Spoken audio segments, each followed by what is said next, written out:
Hey guys, it's it's Sunday, and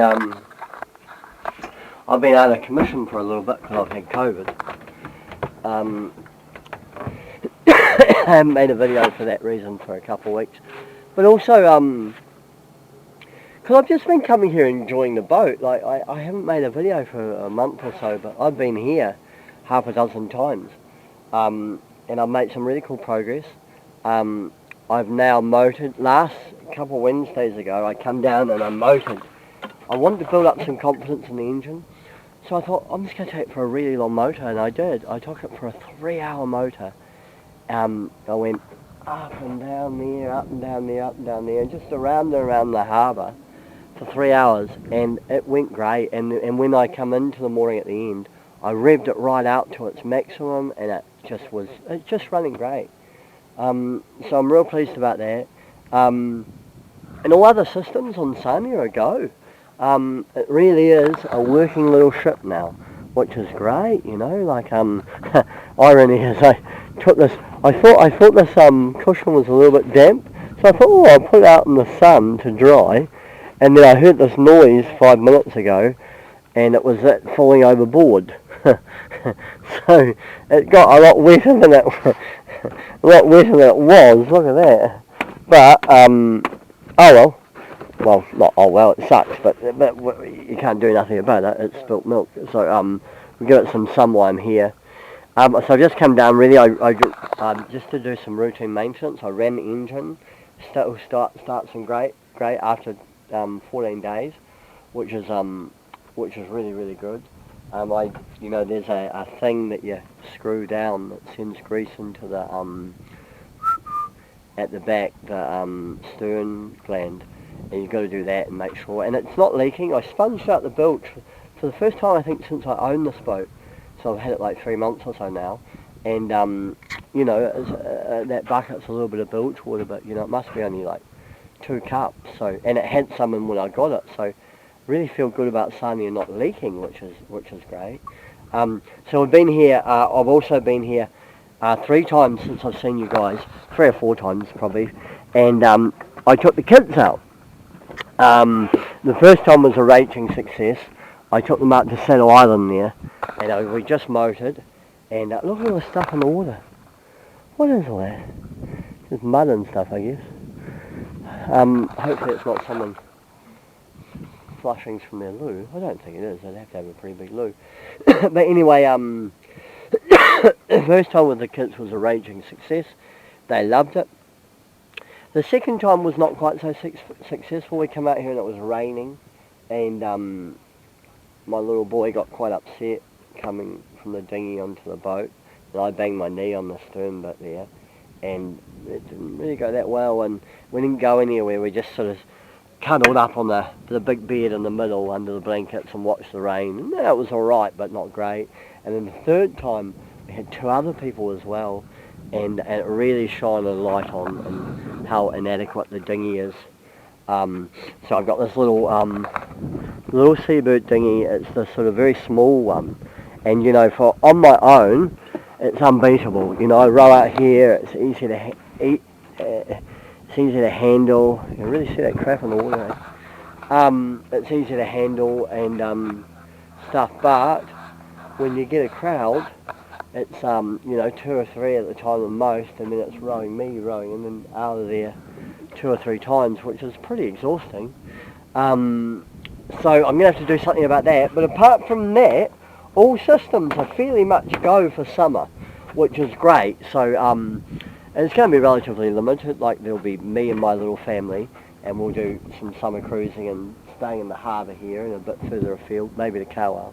And then I'm kind of hoping on my own, or with a friend, to get out to Great Barrier, to Tryphena, to see another friend. I think that'll probably happen. I also like to get down to Waiheke, and that's my summer ambitions. And to keep the boat up and running for that time, and to not sell it.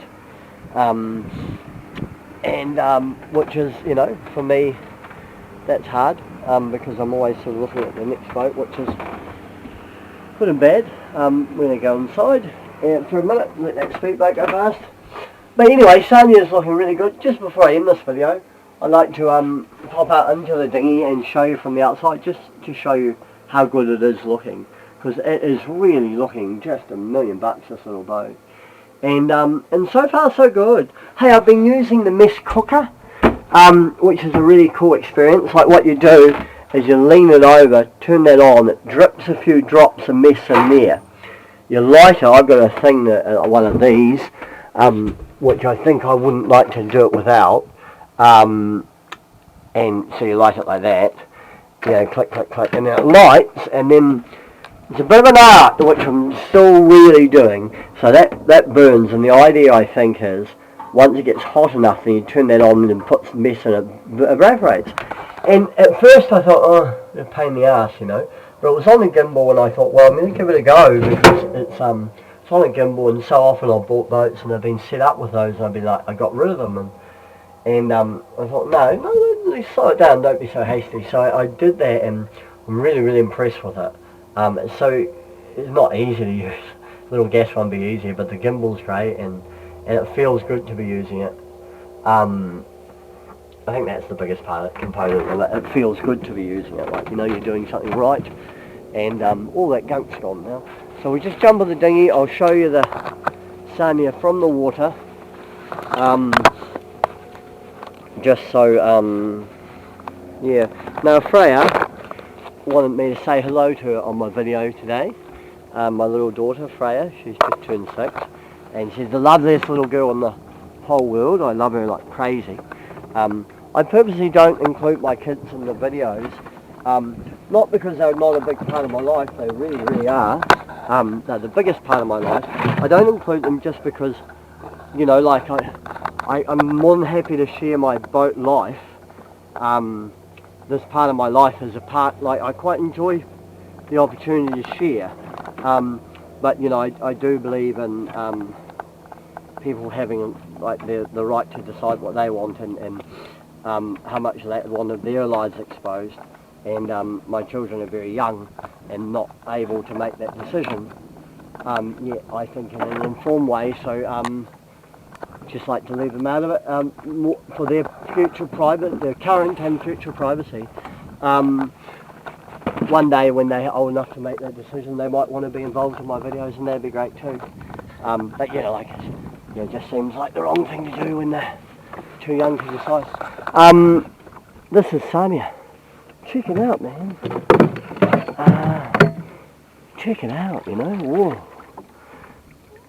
I'm just so, yeah. Isn't it a beautiful boat? Now it's funny, I was wondering about the tide before, whether it's going in and out. I tell you what, I'm just going to put you down for, well, not that long, but just long enough to row us back upstream, because we're sort of drifting by. I wonder if in this video, at this part of this junction of the video, if anyone's actually still watching the thing, or if people get bored and they're like, oh screw this, they gave up 5 minutes ago. And really I'm just talking to myself. Okay, I don't mind. This will be something when I'm older I can reflect on. And I did that. I remember I had COVID. Hence the coughing. I'm day 8 or 9 now, so I'm out of that. I'm out of the quarantine. Hey, check it out. We'll sort of do a drift. We'll do a drift by of Sania. Now, it really is a beautiful boat, eh? I've got the anchor sitting on the bow, and that's quite a lot of weight for a small boat because it's all a chain and anchor, and it'd be quite nice to have that back on the back because it actually makes a difference to how it sits on the water. It sits a bit nicer when that is in the cockpit, but then you've also got a big anchor box with all the anchor crap to deal with in the cockpit, and it really is lovely having it there because it's so ready to use. The roller furring's working well. You know, when I have it out, I sort of look at it and think, shit, it's a long way through its life. You know, it's certainly not a new one. The main's not in great condition either, and now they're only sails. But I mean, they're good enough too. You know, they've got good enough that. Hey, look, is that a bang there? I haven't seen that before. Did somebody whack into my boat? Ooh. Oh, I hope not. You have to more closely inspect that. I noticed on the other side maybe something. Oh, maybe I'm just being a bit paranoid, but I want to have a better look at that. People do whack into your boat, unfortunately, and they I guess it's human nature, unfortunately, that if they do, for whatever reason, and no one's seen them, well, why bother, you know? It's a shame. But then again, what if somebody didn't leave a note? What would you say? Hey, thanks for whacking into my boat. That's a shit of a thing to do. I had that little boat gift was at Norfolk Marina. A couple of days after I bought it, somebody went screaming into the side of it and smashed the window and that, and took off. And other people saw them and took their mail, took their number plate number. But you know, what do you do about it? You know, I don't think letting it go is probably the best thing. Anyway, I think I'm going to go now. Have a lovely day. Bye.